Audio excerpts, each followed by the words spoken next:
The auction house smelled of ozone and fear. Under the flickering lights of the trade hall, creatures from a dozen worlds crowded in, their jeweled eyes and chittering mouths fixed on the stage.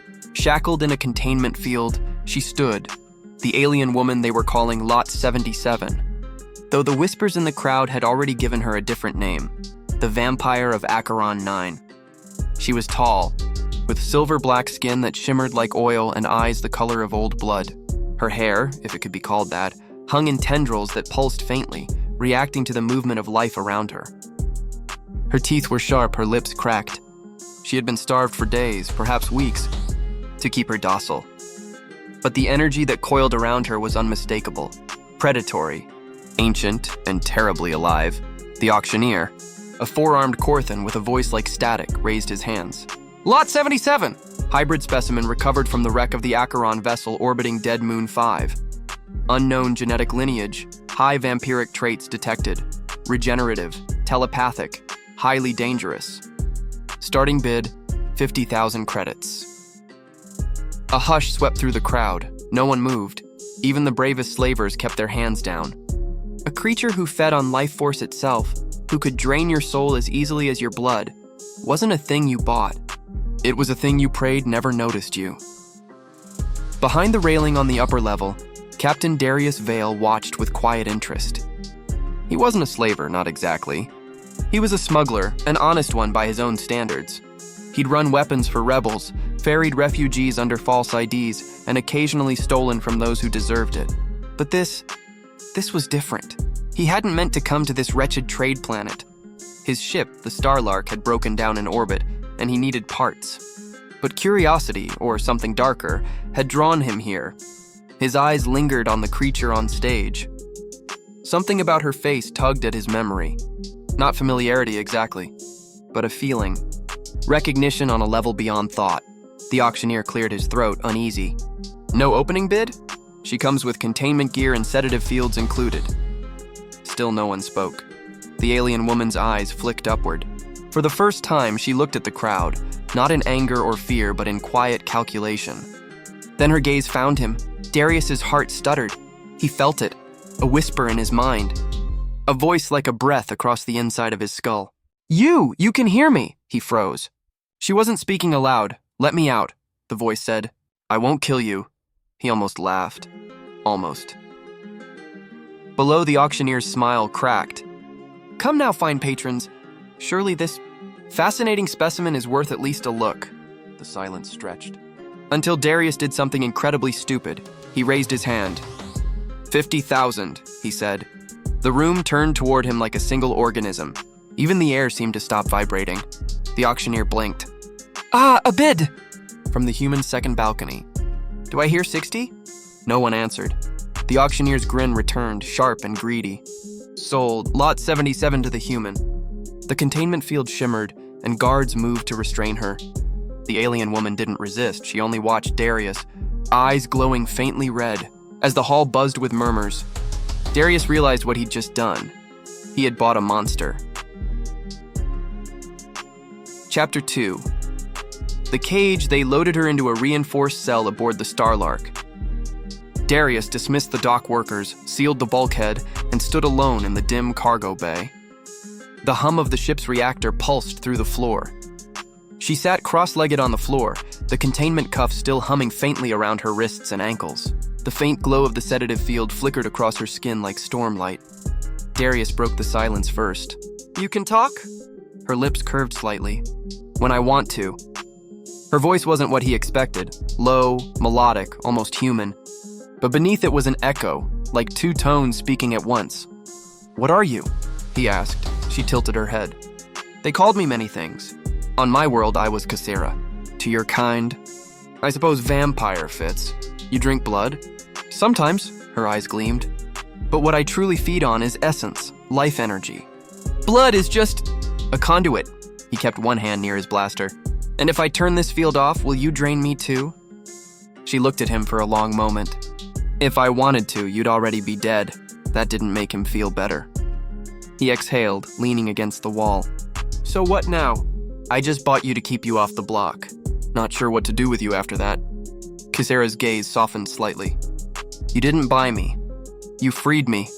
Depends how you define free. You're still in a cage. Because you're afraid. He didn't answer. Chapter 3. Hunger. The first night, she didn't sleep. Neither did he. Darius tried to focus on navigation logs, but his thoughts kept circling back to her. To the strange calm in her eyes. To the voice in his head that still whispered faintly when he closed his eyes. On the second night, the power flickered. The containment field dimmed for a fraction of a second. She didn't move. When the lights came back, she was still sitting there, watching him. "I told you I wouldn't hurt you," she said quietly. "You expect me to trust you?" "I expect you to listen." She leaned forward, the cuffs glowing faintly. "They think I'm a monster." "They're wrong. My people fed to survive, yes, but we never killed without cause. We took what was needed and we gave back. Our energy healed what it touched. But then came the wars. Humans, machines, harvesters. They took our world, our sun, everything." Darius frowned. "You were part of the Acheron fleet." Her eyes darkened. "I was a weapon they tried to control. When my ship fell, I thought death would take me. Instead, scavengers found me first. Silence." Finally, Darius keyed the panel and lowered the energy field. The cuffs still bound her, but the oppressive hum faded. She looked up at him with quiet surprise. "You shouldn't have done that." "Maybe not," he said, "but I think you've had enough cages." Her eyes met his, and for a heartbeat, something passed between them. Not words, but a feeling, like standing at the edge of a deep ocean and realizing it's looking back. Chapter 4. The hunt 3 days later. The Starlark was ambushed. Pirates, old Confederacy models, running hot plasma nets, dropped out of warp just outside the Rigel Drift. The first volley took out the rear thrusters. Darius swore and threw the ship into evasive maneuvers. "Cassera, hold on!"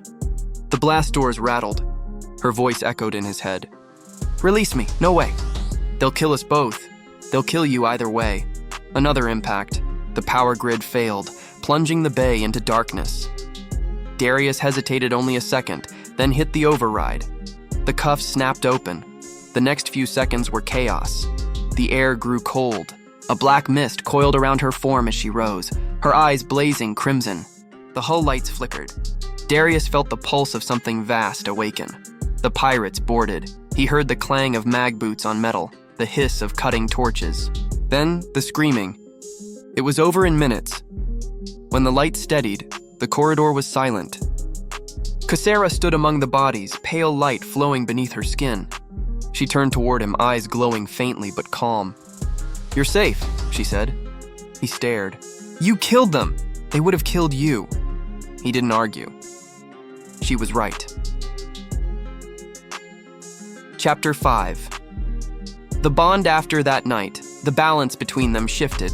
She helped him repair the engines, guided him through radiation storms with senses sharper than any scanner. She spoke little, but sometimes he'd catch her studying him, not like prey, but like a puzzle. One evening, over a ration fire in the cargo bay, she asked, "Why did you raise your hand?" He hesitated. "Honestly, I don't know. Something about you. Felt familiar," she smiled faintly.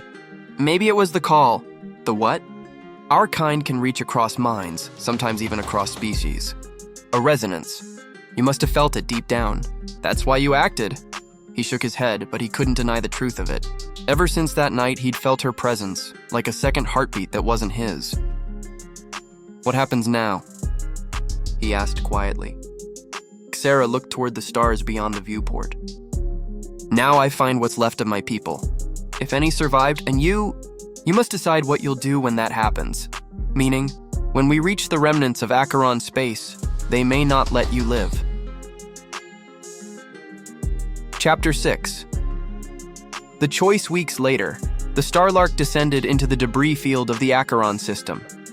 Ghost ships drifted in the dark, their hulls cracked open, leaking frozen bodies and silent lights.